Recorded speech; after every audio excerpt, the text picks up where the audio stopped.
So today I'm going to talk specifically about fatigue into stroke because that is the research area that we're working in. But obviously, a lot of the things that we're going to say apply across a wide range of people with different conditions. So there are really two things I want to do today. I want to tell you the facts, what we do know about fatigue and actually what we don't know. And I want to talk about some of the ways that people deal with their fatigue and talk a little bit about the evidence around this. So the first thing to say is that the term fatigue has really become much more used in our society today than it ever was. And particularly since COVID, people tend to use this term when they mean that they're very tired, not that they're fatigued. Now, the problem about that, for people who actually have real clinical fatigue, is that sometimes there is an impression that they just don't try hard enough or push through this tiredness. And this is something that a lady said to us in a study. She worked in a room with other people. They complained that they had fatigue, but they were always able to finish their work. Whereas when she had fatigue, she had to stop and walk away. And she felt that that really made her look bad and that it wasn't fair. And it absolutely isn't, because fatigue is different than being tired. Now, this is the definition that we use for fatigue after stroke. And let's be honest, it's a bit clunky.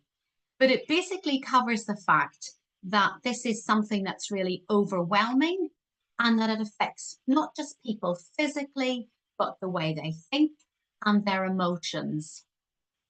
But I'm going to go to a definition that I often use with my own patients, which really says three things about having fatigue.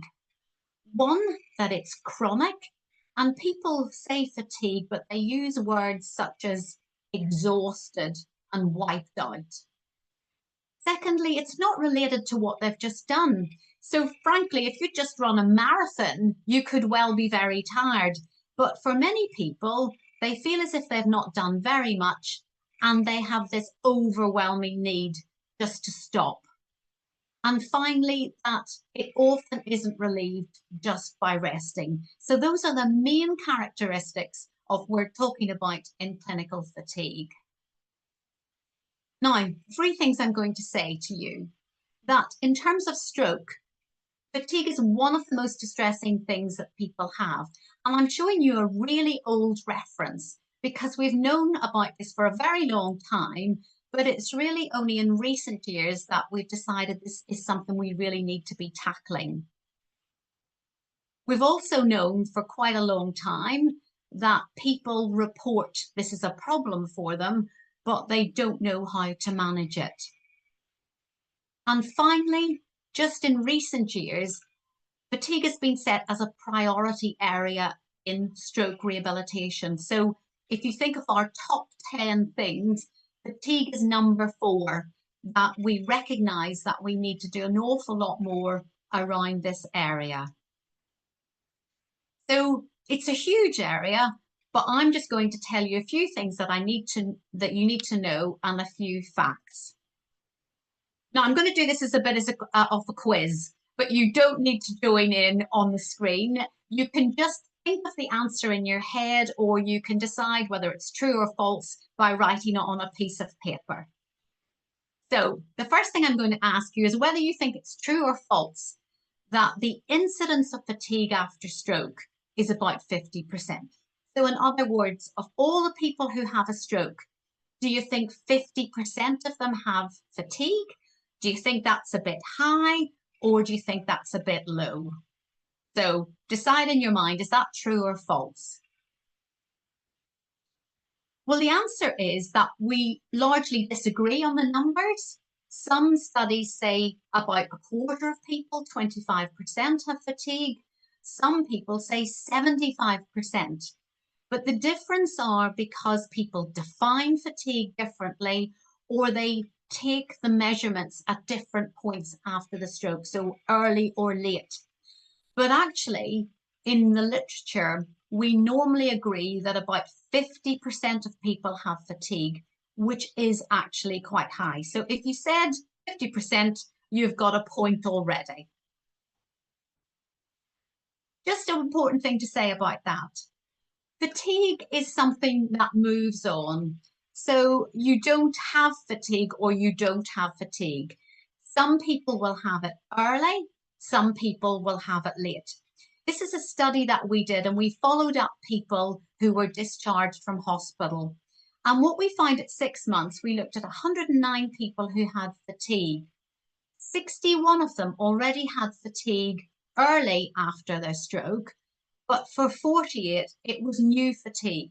So you can find fatigue comes on at different points in your condition. It's not just static.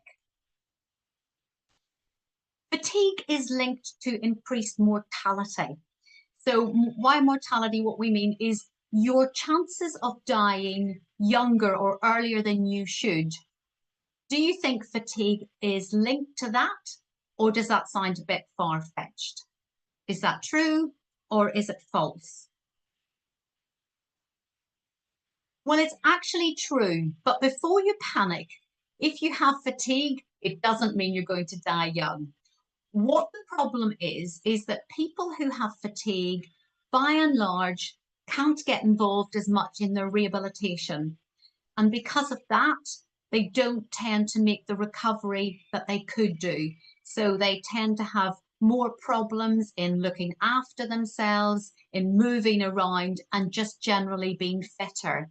And it's because of those reasons that, yes, it is actually linked to mortality, which means it is really quite serious. So again, if you said true, that's true. A question I often get asked is people have an idea that taking statins in particularly is linked to fatigue. So do you think that's true or is it false? So there are no studies that show convincingly that taking statins is linked to having fatigue. But to be honest, if you look at most medication packets, they say fatigue is associated with most medicines. So the important message is, regardless of your condition, if you suspect a tablet that you're taking is linked to having fatigue, talk to your doctor before you just stop taking it. But what we do know, this is a very good study that was done in France. And what this study showed, that it's not specific drugs, but the number of drugs. So it says increased polypharmacy, which is just a very clever way of saying if you have many drugs, that's much more likely to be associated with fatigue. So if you are on a large number of drugs, it might be worth having those reviewed to see that you need them all. But absolutely, the message is don't stop taking them on your own.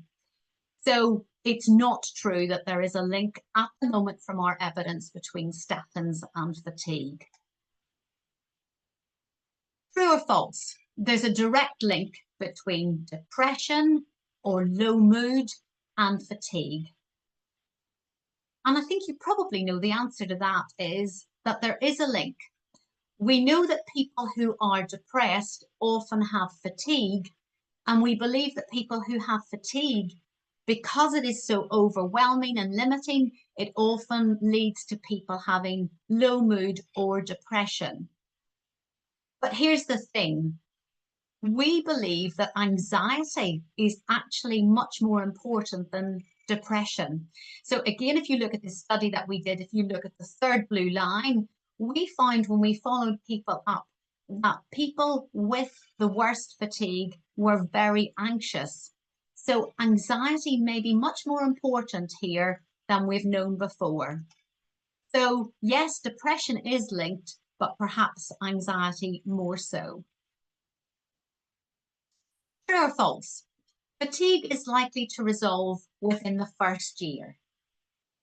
Well, I think many people know that this is not true. Now, again, I'm publishing old data because we haven't really paid attention as much as we should have in the past to what the literature has told us. This study shows that people can have fatigue up to 3 years after their stroke.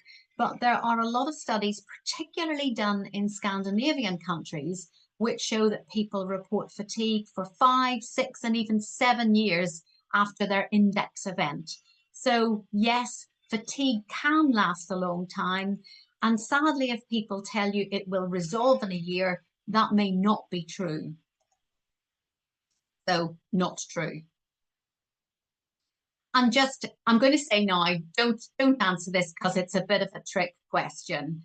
Is all fatigue the same? Well, we don't really know because, of course, we are not the people who have fatigue. But when you look at the literature and when you talk to people, it seems that there are real similarities across what we would call neurological conditions, such as MS, Parkinson's, for people who've had a head injury, but also for conditions such as rheumatoid arthritis, and even for patients with cancer. A lot of similarities in what's going on in what they experience. There are less similarities, although there is some overlap, with people who have chronic fatigue syndrome and with long COVID. So all of these people have fatigue, but there are some differences in how they present and perhaps in how we would manage them. So those are all the facts, but what do they actually mean? So we've done several studies in Nottingham. I'm not going to present all the methodologies and explain all the details, but I'm just going to give you some of the results.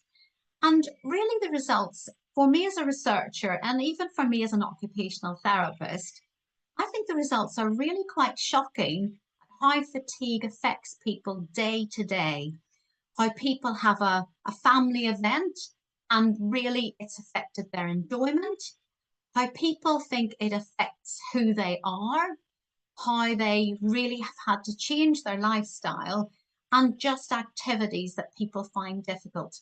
And just out of interest, one of the things that we have noted in our studies is that people particularly complain about shopping. And I think it's the fact of perhaps traveling, parking, going into a noisy environment with lights and people and distractions. And of course, shops move things around so that you walk more and buy more things. And that all of these things mean that sometimes people just put their shopping basket down and leave the shop. So shopping and activities where there's a lot of stimulation seem to be worse for people.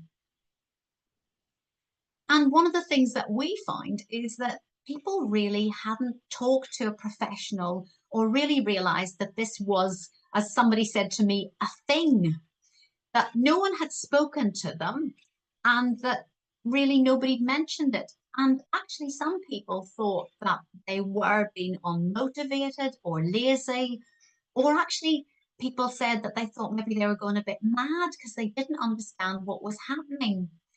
But of course, other people recognized that maybe when they went to see their doctor, they had other priorities, such as their blood pressure or a particular issue that they were having with perhaps spasticity in a hand or problems with continence.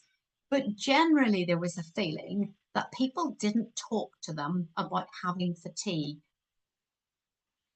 And again, a lot of times when people do talk about fatigue, they talk about physical fatigue. And what we find is that people talk about brain fog, about really having slow thoughts and being unable to process things well. Now, the one thing I'd say to you is that the research that we have says that, yes, people are slower and they often take a while to make a decision, but there's no reason to think that they make bad decisions because of fatigue. So in other words, you are not less accurate in what you are deciding. It may take you longer to make a decision, but you're not dangerous in making that decision, or you're not making bad decisions, but you are probably going to be slower when you've got this brain fog.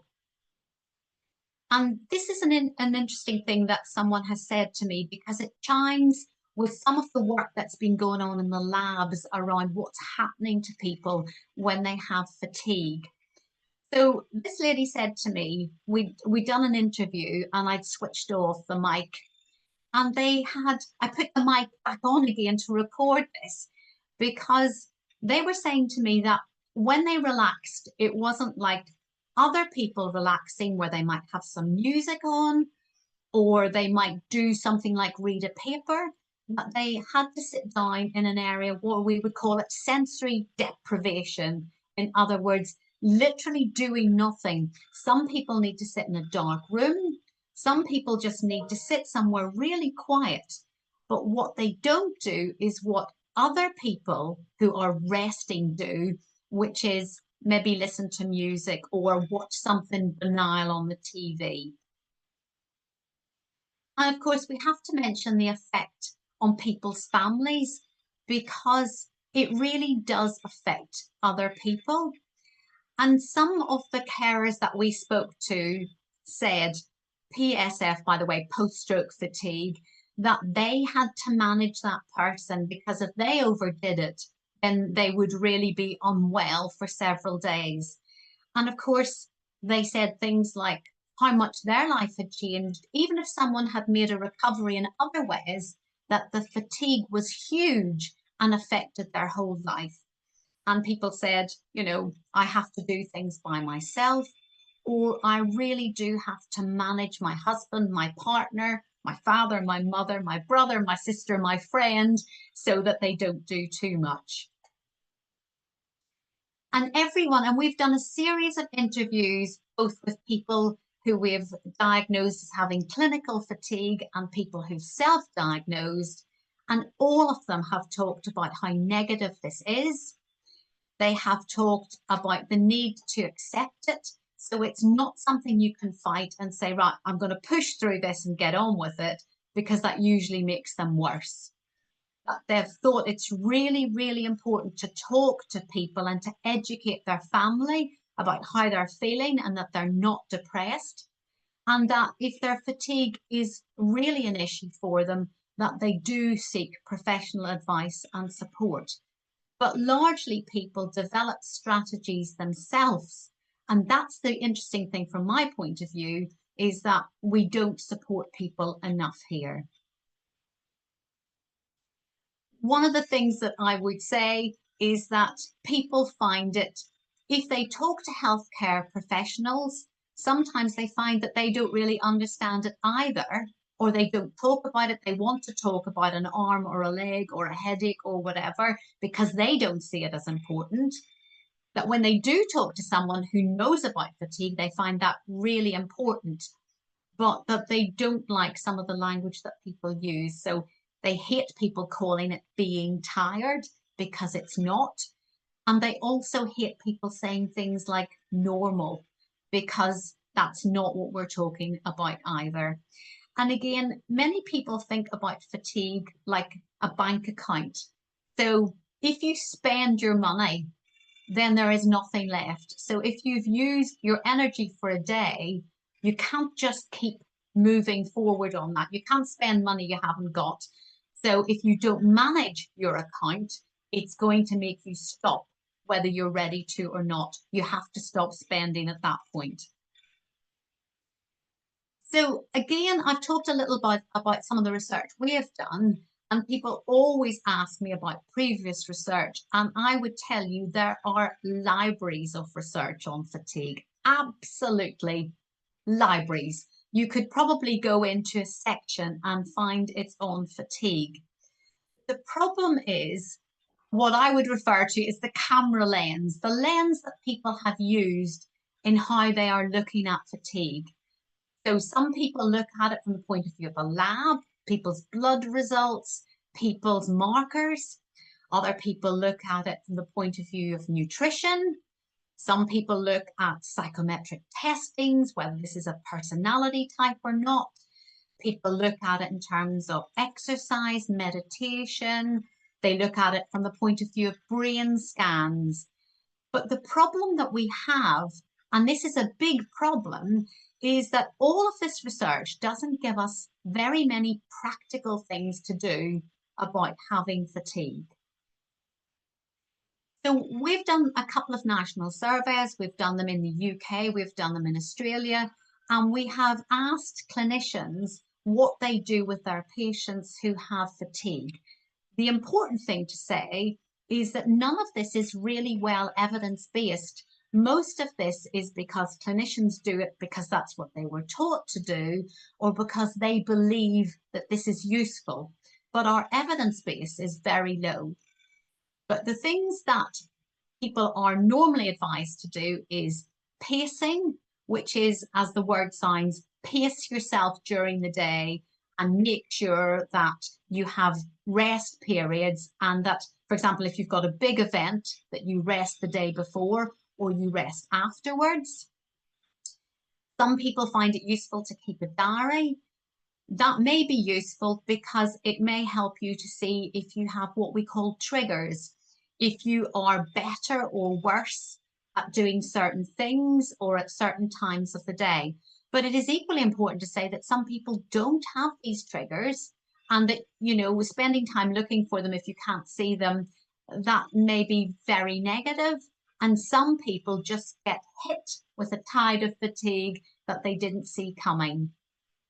And the other thing that people try and do as therapists is that they try and educate people around what fatigue means, the fact that it's not related to being lazy, that it's not being unmotivated, and that it is a symptom of their condition. But it has to be said, there are a lot of strategies that people suggest. Some are actually, frankly, weird, but none of them have a strong evidence base. And I suppose what I would say to you is that there is ongoing research in this area, that there are the studies that we're doing in Nottingham. There are studies, very promising studies around, and it sounds counterintuitive, about getting people to do a bit more exercise to make them really tired so that they can sleep and they can be more refreshed to increase their activity levels. There is a study going on of a particular drug, and I think there are some other drug results pending. There are studies, cortical excitability sounds a bit heavy, but there are some studies going on around whether there are particular areas of people's brain that are affected. And there is some interest in what's called mitochondria cells, which are basically where we keep our batteries, and whether we can influence those. And again, around measures of fatigue. So there's ongoing research, but none of them have shown us anything that is a real clear step forward, although we use this word promise. So in the meantime, what I would say, and what most of our patients and our participants say, is that talking to people about having fatigue is really, really important. That we need more clinicians to tell people that fatigue is something that may happen to them, and really just talking about it with other people who have fatigue and within your family so that they understand it. This may not solve the problem, but it does seem to help people that others understand the difficulty that they have. And certainly in the studies that we're doing, we are recruiting a lot more people who I called experts with lived experience. So we've had too many people doing research who are really professionals, when many people struggle with fatigue and actually have techniques of their own, which we need to trade and understand a little bit more. But certainly, I do remember one meeting where I was asked, where someone said to me, I'm just really grateful that someone is listening and understanding that fatigue is a really big problem. My arm doesn't work properly, my leg doesn't work properly, and I have other problems. But my fatigue is the biggest thing that hampers me in getting on with life. So I really just want to draw this to a conclusion. And again, a lot of the data that I'm showing you has been around stroke specifically, but we know that this is true across other conditions and for people who've had some sort of head injury, whether it's an acquired or congenital. So managing post-stroke fatigue, it is really common. As I say, in stroke, we know it's about 50%. We know in other populations from surveys it's high, but we don't have the same robust data in other conditions. But it is common.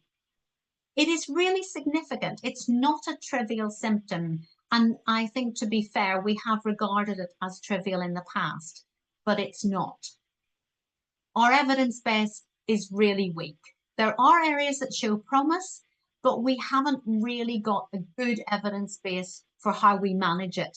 And that means that we probably try different strategies with people, and some people find some things more manageable than others. People want to talk about it, and they need to talk about it so that they can share experiences and understand that this is common and that they're not alone. And they need to talk about perhaps the issues that they have in terms of slow, confused thoughts, but understanding that that doesn't impair their ability to make good decisions. I haven't spent a lot of time in this talk talking about assessment, but of course, if people have really serious fatigue, it is important that they go through services and that we do try and assess what their fatigue is like and try strategies to see if we can improve it. But the one thing we do know is that we need to do much better, and we need to do much more targeted research. So I'm coming in here slightly under time, but I'm going to put up my email. Sometimes people don't like to ask questions through this sort of forum, or something occurs to them later on. Please do feel free to email me directly if you have a question or you don't want to post it. And we don't call it Twitter anymore. I think it sounds really strange to say you're Xing. I think that sounds a bit strange, but if you're on calling it X or you're calling it Twitter, I'm on Twitter, and we often post results from our studies there. So you're very free to join in there. But thank you.